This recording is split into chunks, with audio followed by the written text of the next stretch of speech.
At the Royal Derby Hospital, they're trying to cope with 13% of their workforce off sick.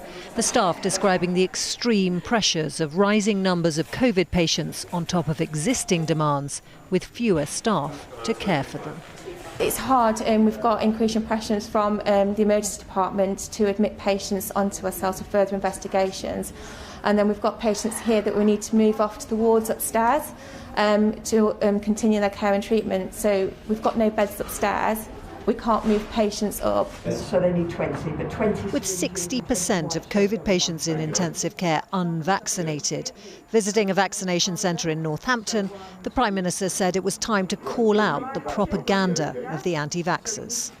What a tragedy that we've got all this pressure on the NHS, all the difficulties that our doctors and nurses are experiencing. And you've got people out there spouting complete nonsense about a vaccination.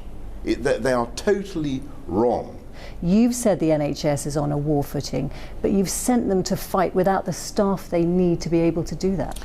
Well, that's not true because, first of all, yes, I appreciate that the NHS is under huge pressure.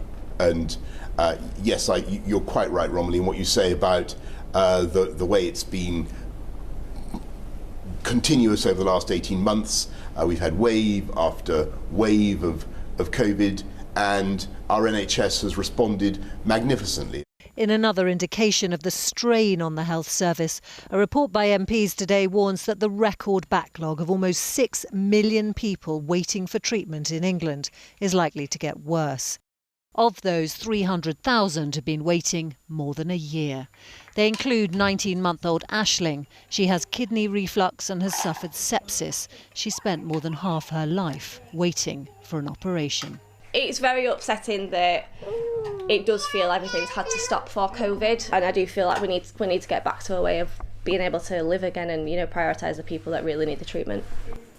At Royal Derby, staff believe things will get even worse over the next few weeks. The Prime Minister has gambled on keeping the country open, but there's been a price to pay. Romilly Weeks, ITV News.